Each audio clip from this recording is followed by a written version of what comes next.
Allô, mes belles guerrières d'amour, comment allez-vous? Cette semaine, je voulais vous partager un passage qui m'a impactée. Puis pourtant, c'est un passage que je connais depuis 40 ans, mais j'ai commencé à développer, à penser à ce passage-là, puis j'ai commencé à aller faire des études, puis aller décortiquer un peu ce passage-là, puis nous, face à ça, et je me disais, ah, il faut que je parle de ça, mes guerrières. Vous allez comprendre. Alors, j'aimerais qu'on aille ensemble dans Luc 22, verset 3. On va commencer au verset 1. Quand Judas a trahi Jésus. Alors, 22, on va commencer en 1. La fête des pains sans levain, appelée la Pâque, approchait. Les principaux sacrificateurs et les scribes cherchaient les moyens de faire mourir Jésus, car ils craignaient le peuple. Or, Satan entra dans Judas, surnommé Iscario, qui était du nombre des 12. Et Judas alla s'entendre avec les principaux sacrificateurs et les chefs des gardes sur la manière de leur livrer.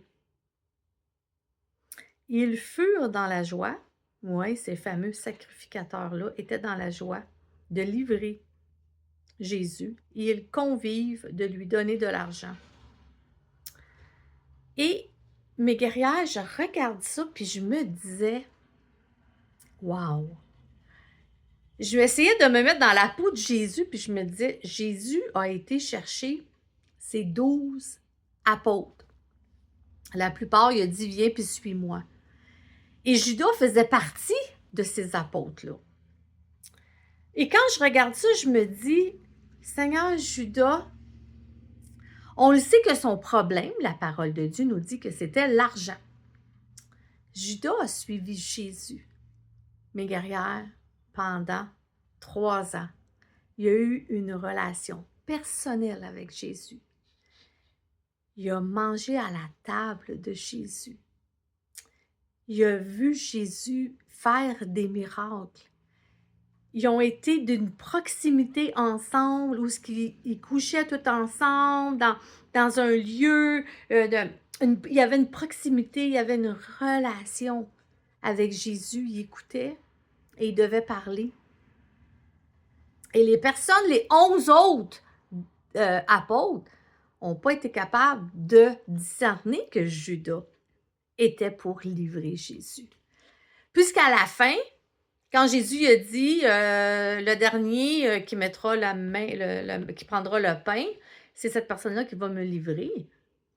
Et là, tous les apôtres se regardaient et se disaient, ça va être qui? Ça va être qui? Fait qu'il n'y avait même pas un des apôtres qui doutait que ça pouvait être Judas. Ça veut dire que Judas, dans son comportement avec Jésus, la Bible ne nous dit pas, mais peut-être qu'au départ, ses bonnes intentions étaient là. Puis suite à ça, c'est là où je veux en venir. Judas avait un problème sur l'argent. Et Judas a laissé une porte ouverte qui a toujours été là. Malgré qu'il a suivi Jésus, malgré qu'il a vu ses miracles, malgré qu'il a dû vivre une intimité, des confessions, il a dû écouter, parce que Jésus c'était un enseignant, il a dû écouter Jésus, il a dû prendre ses paroles. Il a dû aussi les pratiquer, ce Judas-là, parce que pendant tout ce temps-là, les disciples n'ont pas été capables de voir que Judas, c'était un traître.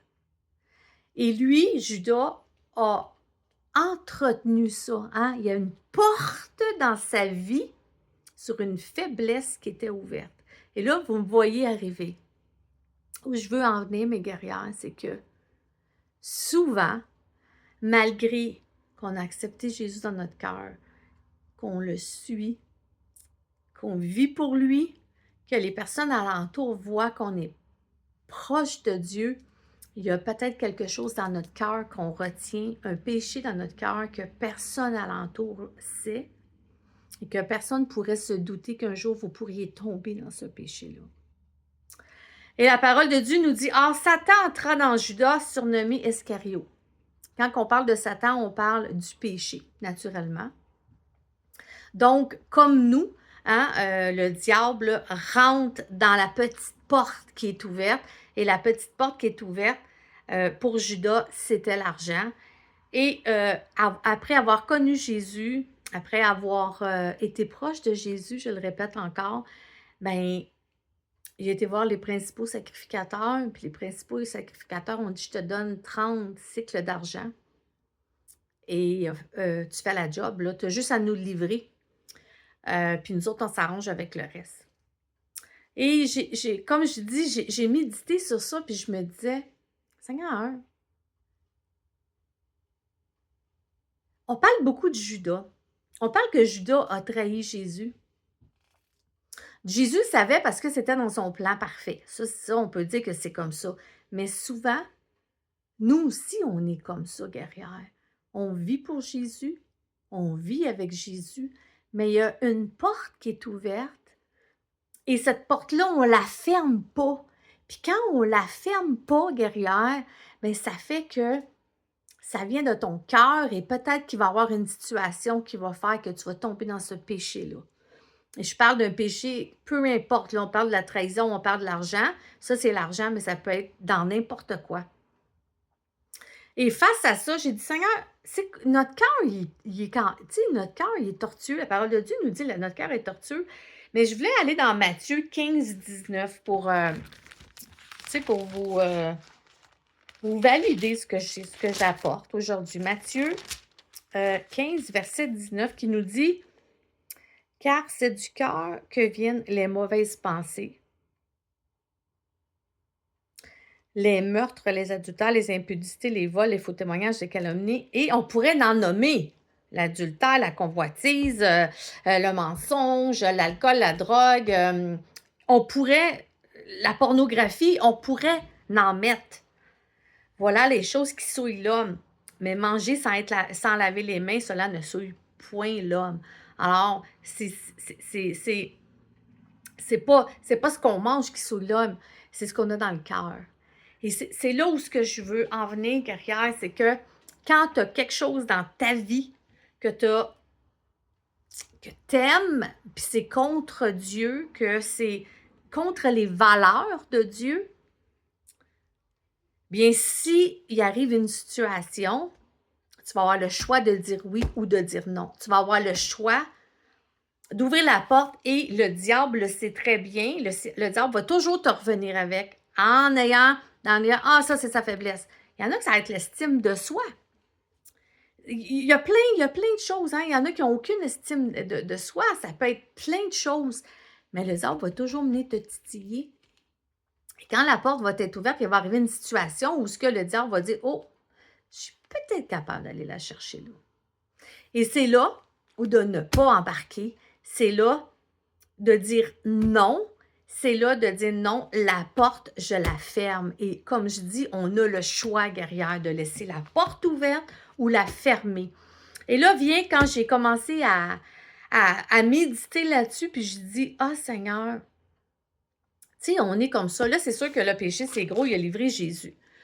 Mais si on revient à l'humain, à ce qu'on est, bien, c'est ça, c'est les questions que je me suis posées, puis je me dis, tu sais, Seigneur, on va pas jusque-là, mais tu sais, c'est quand même, Seigneur, révélateur, ce passage-là. Je trouve que c'est révélateur, parce que je me dis, Seigneur, quand on a quelque chose dans le cœur qui est là, puis que le diable, le péché, hein, le diable, là, il y a une porte, là.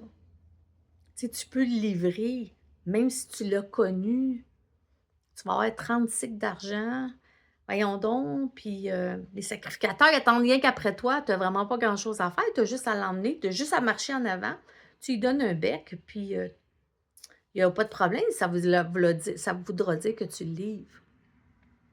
Et souvent, dans nos cœurs et dans nos péchés, c'est comme ça. C'est pas grave. Ben non, puis tu sais, il y a le diable qui titille, puis le diable qui est là, puis là, il y a des questionnements, oui ou non. Et c'est là où on a la tâche en tant qu'enfant de Dieu, on a la tâche en tant que servante de Dieu de vouloir plaire à Dieu, de fermer cette porte qui est parfois difficile, mais de dire non, non, non, non, moi j'embarque pas là-dedans. La porte est ouverte. Il y a une situation qui fait que la porte est ouverte. Hein? Puis les situations quand on a un péché dans notre vie ou quelque chose qu'on a de la misère à se débarrasser et que les occasions se présentent. Guerrière, que les occasions se présentent souvent. Alors, ça va être toujours de dire au péché, à Satan, non, tu ne m'auras pas parce que je suis un enfant de Dieu. Parce que je veux vivre et marcher pour Dieu. Oui, on a un passé guerrière. Oui, on a des faiblesses. Oui, on a des choses qu'on a touchées, des péchés qui restent par l'éducation, par la personne qu'on est devenue ou la femme qu'on est devenue. Mais tu peux dire non à ces mauvais... comment je dirais? Oui, à ces péchés, mais à tous ceux qui disent, oh, regarde, tu vois, tu vaux rien, tu vois, qu'est-ce que la personne en pense de toi? C'est de dire non. Non à ça, non, je vaux quelque chose, non, j'embarque pas là-dedans. Puis la petite voix qui dit tout le temps, tu seras pas capable, tu seras pas capable. Mais c'est de dire, oui, je vais être capable. Puis si tu as un défi à remplir, guerrière, puis que c'est au-dessus de toi, ben tu le chasses, ça. Parce que ça va toujours revenir. Si tu as une faiblesse, tu as une estime, tu as un manque d'estime de toi, tu vas avoir de la misère à avancer. Et le manque d'estime de soi, c'est comme un résultat de péché, puis ça fait que ça t'empêche de grandir et de progresser avec Dieu. Alors, ce matin, j'avais envie de vous parler de ça parce que des fois, ça a l'air anodin, des situations qu'on est devenu, la personnalité qu'on a devenue, mais on se bat tout le temps avec des choses dans notre vie, dans notre passé, dans la personne qu'on est devenu. Et moi, je te dis, en regardant Judas Iscariote, qui était un homme, au départ, qui aimait Dieu, mais qui avait un péché où la porte était ouverte. Et Judas en a profité, il a rentré dans son péché, puis il a livré Jésus. Alors, moi, c'est ce que je voulais te dire. Oui, souvent, on est avec Christ, mais il y a des choses dans la vie qui arrivent où on peut devenir plus faible. Des situations qui fait que on lit moins notre parole, on se fortifie moins, et là, le péché est plus facile à faire. La tendance de notre vieille nature est plus facile à revenir. Alors moi, je te mets juste en garde aujourd'hui. Je te mets en garde, mes belles guerrières d'amour, de faire attention, d'écouter ta petite voix, d'écouter quand il y a quelque chose de négatif, de répondre non, tu n'as pas le droit, non, moi, j'embarque pas là-dedans, c'est mon passé, je ne veux plus être comme ça ne m'appartient plus, et tu as le droit de le jeter dehors pour pouvoir avancer, sinon tu vas être abattu, tu vas rentrer là-dedans et tu vas avoir la défaite. Alors, ce matin, moi, je veux que tu sois une guerrière. Je sais que chaque guerrière a une vie différente, a des faiblesses différentes, et personne ne peut se comparer parce qu'on a tout un degré de tolérance différente aussi, tous des dons différents. Mais je veux juste te dire que s'il y a un problème dans ta vie ou un péché, quand que Satan est là et qu'il y a une possibilité d'ouvrir une porte, dis-lui non. Dis non, moi je suis un enfant de Dieu, je n'embarque pas là-dedans parce qu'il y a des conséquences. Et c'est ce qu'on a vu avec Judas. Quand on va dans le péché, il y a des conséquences. Alors, c'est ce que je voulais vous apporter. C'était simple, mais je trouve que c'est important de se souvenir et de revenir là-dessus, de mentionner, de ne pas oublier. Alors, c'est ce que je voulais vous partager aujourd'hui, ce que j'avais sur mon cœur. Alors, on va finir en prière. Alors, Dieu Père éternel, là, oui, Seigneur, tu vois, tu nous parles, Seigneur, tantôt d'une façon, tantôt de l'autre. Puis, Seigneur, ça m'a vraiment surpris, tu sais, Seigneur, quand j'ai lu le passage que, tu sais, Satan avait rentré dans le cœur de Judas, le péché avait rentré, Seigneur, puis je me dis, Caroline, tu sais, il a connu Jésus, puis il a vu sa bonté, puis il a vu ses miracles, puis oh là là, Seigneur, puis il l'a quand même trahi. Alors, Seigneur, je te prie vraiment de venir toucher nos cœurs, Seigneur, afin, Seigneur, que quand il y a une situation qui se présente, Seigneur, avec notre faiblesse, excusez, une situation qui se présente avec notre faiblesse ou un péché, Seigneur, dans notre vie, Seigneur, qu'on puisse le mettre de côté, qu'on puisse lui parler en disant non, tu n'as pas le droit Ça ne m'appartient plus maintenant. Je suis un enfant de Dieu. Et Seigneur, qu'on soit alerte aux portes qu'on rouvre, Seigneur, sur nos faiblesses. Alors, je te prie de bénir, Seigneur, chaque guerrière, Seigneur, qui écoute cette capsule. Dans le nom de Jésus. Amen. Alors, mes guerrières, je vous aime. Bye bye. Et Dieu voulant, on se voit dans 2 semaines. Bye bye.